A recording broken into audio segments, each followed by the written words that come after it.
Hey everyone, Colin here. In this channel, we often talk about career development and education.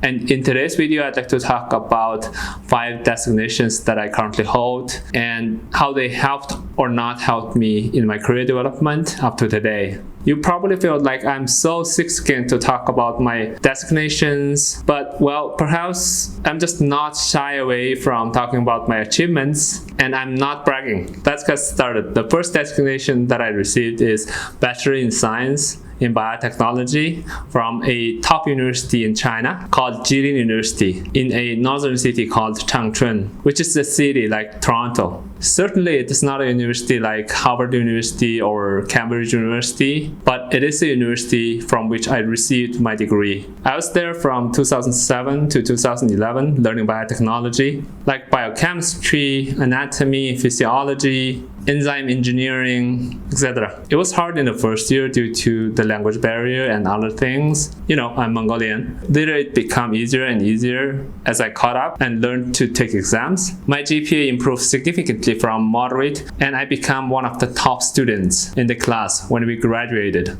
Colleges in China are different from those in US and Canada. We have fixed classes in China. That means students in the same class would go to same courses at the same time over the 4 years. When we graduated, I ranked 2nd place in the class. We don't do ranking in North America due to privacy and other reasons and concerns, but there we do. And then I got some scholarships and attempt to go to the States to pursue a graduate school, but did not succeed until the end of the first year after graduation when I was working at the Chinese Academy of Sciences, which is the top research institute in China, in the entire China. And that's how I got my first designation, Bachelor in Science, Biotechnology. How did it help in my career development? Oh, it helped me to get the job in Chinese Academy of Sciences. But of course, that designation alone was not enough to get me into the institute. I had to work hard. The second designation that I got is a Ph.D. in Neuroscience from the University of British Columbia after 4.6 years of research work and training. This 4.6-year period was one of the busiest times in my life. There were many months when I had to work 10 to 15 hours daily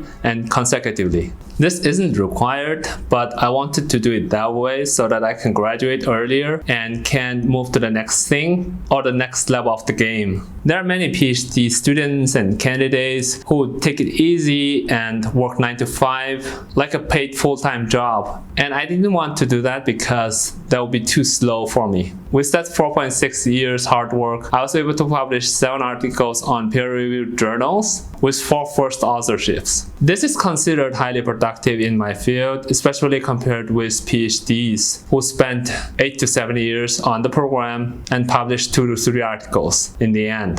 For me, this degree opened the door to science and helped me get a postdoc position. Besides people saying, you have a PhD? I think for most people, PhD means that you are smart and hardworking, and that's true. PhD is an indication of being smart and hardworking. It did open doors to me, but it also closed some doors for me because for some positions, PhD is overqualified and the potential employers don't want to pay for that. Another good thing is that I can mention this degree in my YouTube channel, and how and well this degree helped me in the future. Absolutely, it will help me a lot in the future, but that depends on what kind of job that I'm looking for. The third one is not really a designation, it is more like a certificate. That is Harvard Business School Online, which I completed as of March 2019. As my PhD program approached the end, I became more interested in business and finance in general, and thinking that working in the cross-section of biology and business would be great.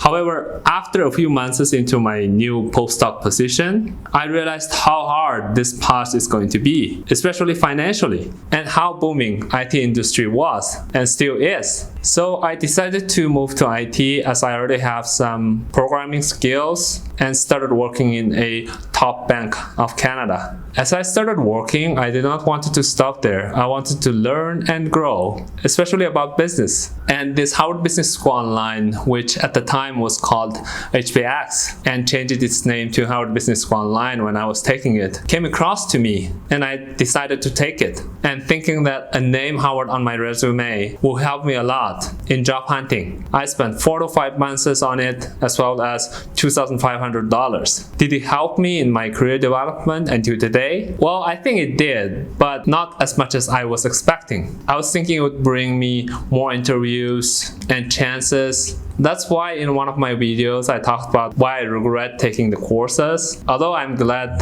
I have learned the knowledge. You can check this video out. However, I think it helped me in my salary increase. Would I recommend this to you? Well, I would say think twice. The next one is PMP, Project Management Professional. I decided to take PMP exam after learning that project managers with PMP earn 20% more than project managers without PMP. I would say I was naive, but would I regret it? Nope. I would say it is one of the best investment of time and money I made.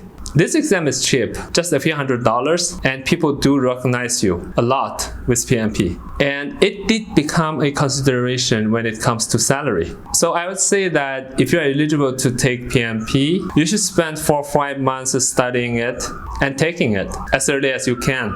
I would say it will help you in most cases increase your salary. I just bought their book, PMBOK, Project Management Body of Knowledge, and read through it twice within 3 months and took the exam and passed it. It was not easy, but it wasn't as hard as CFA. But the thing is that you have to keep attending their seminars and online courses in order to get enough credit to keep this designation. That is different from a bachelor or master degree.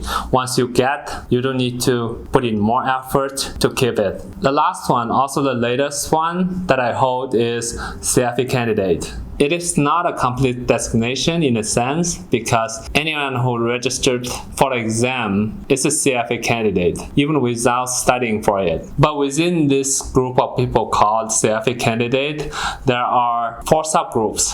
Those who have registered for CFA level 1 and those who have passed the level 1 and have registered for level 2 and those who have passed the level 2 and registered for level 3 and those who have passed all 3 levels but waiting or working in finance for 1 year, which is required in order to get the full designation.